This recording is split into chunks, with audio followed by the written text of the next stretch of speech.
Stage 4 మోకాళ్ల అరుగుదలకి నొప్పి లేకుండా కీళ్ల మార్పిడి ఆపరేషన్ చేయబడును.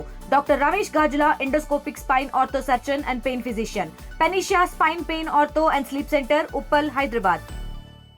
పశ్చిమ మధ్య బంగాళాఖాతంలో ఏర్పడిన అల్పపీడనం వల్ల రానున్న రోజుల్లో భారీ నుంచి అతి భారీగా వర్షాలు కురిసే అవకాశం ఉందని చెప్పి వాతావరణ శాఖ అధికారులు మనతో పాటు ఉన్నారు. వాతావరణ శాఖ అధికారి జగన్నాథ్ కుమార్ మనతో పాటు ఉన్నారు. అసలు ఏ విధంగా ఉండబోతుంది, రానున్న రోజుల్లో వర్షపాతం ఏ విధంగా వర్షాలు కురిసే అవకాశం ఉందని చెప్పి అధికారిని అడిగి తెలుసుకుందాం. సార్ చెప్పండి, ఏ విధంగా ఉండబోతుంది రానున్న రోజుల్లో? రాష్ట్రంలో ఉన్న అనుకూల పరిస్థితులు ముఖ్యంగా నిన్న మధ్య బంగాళాఖాతంలో ఉన్న ఉపరితల ఆవర్తనం ఈరోజు పశ్చిమ మధ్య బంగాళాఖాతం దానికి ఆనుకున్న ఉన్న వాయువ్య బంగాళాఖాతంలో ఒక అల్పపీడనంగా పరిణమించింది.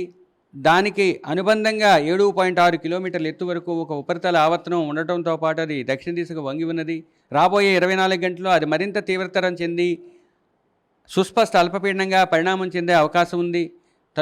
రాబోయే 48 గంటల్లో అది ఉత్తర కోస్తా మరియు దక్షిణ ఒడిశా తీరాల మీదుగా పశ్చిమ వాయువ్య దిశలో పయనించే అవకాశం ఉంది.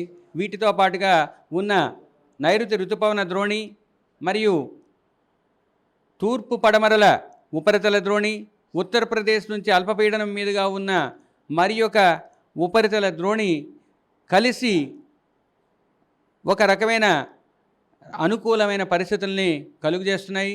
ముఖ్యంగా రాష్ట్రంలో రాబోయే వారం రోజులు కూడా కొన్ని నుంచి అత్యధిక ప్రాంతాల వరకు తేలికపాటి నుంచి మోస్తరు వర్షపాతం పడే అవకాశం ఉంది. ముఖ్యంగా ఈరోజు రాబోయే 24 గంటల్లో రాష్ట్రంలో ఉత్తర దక్షిణ కోస్తా జిల్లాల్లో అత్యధిక ప్రాంతాల్లో తేలికపాటి నుంచి మోస్తరు వర్షపాతం నమోదయ్యే అవకాశం ఉంది. రాబోయే 2 రోజులు కూడా 50 నుంచి 60 కిలోమీటర్ల వేగంతో గాలులు వీచే అవకాశం సుస్పష్టంగా సుస్థిరంగా ఉన్నాయి. మరియు ఉరుములు మెరుపులు కూడా పడే అవకాశం ఉంది. ముఖ్యంగా దక్షిణ కోస్తా జిల్లాలైన ఎన్టీఆర్, బాపట్ల, గుంటూరు, పల్నాడు, ప్రకాశం జిల్లాల్లోని 1-2 చోట్ల అత్యంత భారీ వర్షపాతం రాబోయే 24 గంటల్లో పడే అవకాశం ఉంది. మరియు వీటికి ఆనుకుని ఉన్న జిల్లాలైన కృష్ణా, పశ్చిమ గోదావరి,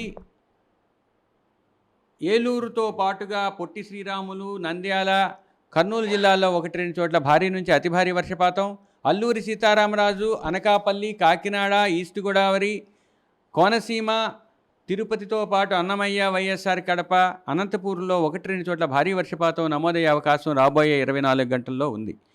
తదుపరి 24 గంటలు అనగా రెండవ రోజు పల్నాడు, ప్రకాశంలో భారీ నుంచి అతి భారీ వర్షపాతం, అల్లూరి సీతారామరాజు, తరువాత ఈస్ట్ గోదావరి, అనకాపల్లి, కాకినాడ, కోనసీమతో పాటుగా తిరుపతి జిల్లాల్లో 1-2 చోట్ల భారీ వర్షపాతం రెండవ రోజు నమోదయ్యే అవకాశం ఉంది.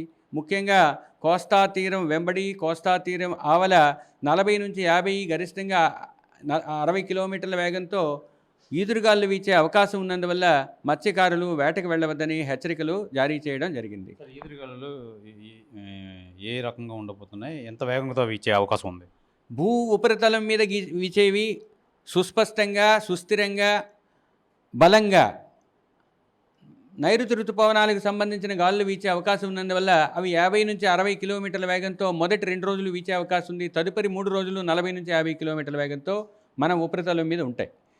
అదే తీరం వెంబడి అయితే 40 నుంచి 50, గరిష్టంగా 60 కిలోమీటర్ల వేగంతో వీచే అవకాశాలు కనిపిస్తున్నాయి. ముఖ్యంగా ఉత్తరాంధ్ర కోసం చెప్పుకుంటే విశాఖ కొన్ని ప్రాంతాల్లో అయితే మటుకి ఋతుపవనాలు ఎంటర్ అయినా సరే చాలా ఎండలు మరి చాలా సివియర్గా వేస్తున్నాయి. ఈ నేపథ్యంలో దీనివల్ల ఏమైనా వర్షాలు కంటిన్యూగా అవుతాయి అవకాశం ఉందా? ఒకటి, మేఘావృతి పెరిగే అవకాశం ఉంది. దానివల్ల ఈ రోజు నుంచి కొంచెం ఉష్ణోగ్రతలు తగ్గే అవకాశం అయితే కనిపిస్తుంది. ఇంకా వర్షాలు విస్తృతి లేదా స్పేషియల్ డిస్ట్రిబ్యూషను వైజాగ్ కూడా వచ్చే అవకాశం ఉంది. ఈరోజు ఆల్రెడీ ఎయిర్పోర్ట్ దగ్గరలో వర్షం మొదలైంది, చుట్టుప్రక్కల కూడా వర్షం ఉంది, కాకపోతే యూనిఫామ్గా లేదు. పడే వర్షాలు ఎంతవరకు పడవచ్చు, దీని ప్రభావం ఎంతవరకు ఉండబోతుంది? వీటి ప్రభావం ఆల్రెడీ గడిచిన 24 గంటల్లో మేము చెప్పుకున్నట్లుగా రాష్ట్రంలో విస్తృతంగా అత్యధిక ప్రాంతాల్లో వర్షాలు పడ్డాయి. అలాగే మేము చెప్పినట్లుగానే భారీ నుంచి అతి భారీ వర్షాలు కూడా గుంటూరు, ప్రకాశం జిల్లాలతో పాటు కొన్ని జిల్లాల్లో బాపట్లలో కూడా నమోదయ్యాయి. ఈ రాబోయే 24 గంటలు కూడా మాకున్న సాంకేతిక నమూనాల ద్వారా తెలియజేస్తున్న విషయం అనుసరించి రాబోయే 24 గంటలు కూడా రాష్ట్రంలో విస్తృతంగా వర్షాలు పడే అవకాశం ఉండటంతో పాటు మేము పేర్కొన్న జిల్లాల్లో 1-2 చోట్ల భారీ నుంచి అతి భారీ, భారీ, అత్యంత భారీ వర్షాలు పడే అవకాశాలు పుష్కలంగా కనిపిస్తుంది. ఇది ప్రధానంగా మనం చూడొచ్చు. మధ్య బంగాళాఖాతంలో ఏర్పడిన ఈ అల్పపీడనం ప్రభావం ప్రస్తుతం ఉత్తరాంధ్రలో కొన్ని ఏరియాల్లో అయితే మటుకి ఎండలు విస్తారంగా వీచే క్రమంలో ప్రజలు ఎప్పుడెప్పుడైనా వర్షాలు పడే చూస్తున్నారు. ఈ నేపథ్యంలో అయితే ఈ బంగాళాఖాతంలో ఏర్పడిన అల్పపీడనం వల్ల ఇక్కడ నుంచి విస్తారంగా వర్షాలు అయితే కురిస్తే వాతావరణం అయితే చల్లబడుతుంది. మరో 2-3 రోజులు ఈ 40 నుంచి 50 కిలోమీటర్ల వేగంతో గాలులు వేస్తాయి. అలాగే వర్షాలు కూడా 1-2 చోట్ల భారీ నుంచి అతి భారీ వర్షాలు కురిసే అవకాశం అయితే ఉందని చెప్పి విశాఖ వాతావరణ శాఖ అధికారి జగన్నాథ్ కుమార్ అయితే తెలియజేస్తున్నారు. కెమెరామెన్ ప్రసాద్తో శివరామకృష్ణ, ఆర్టీవీ, విశాఖ వాతావరణ శాఖ కేంద్రాల నుంచి. తెలుగులో న్యూస్ కి ఫాస్టెస్ట్ యాప్ ఇప్పుడు టోటలీ న్యూ అవతార్లో జస్ట్ 5 seconds లో కంప్లీట్ న్యూస్.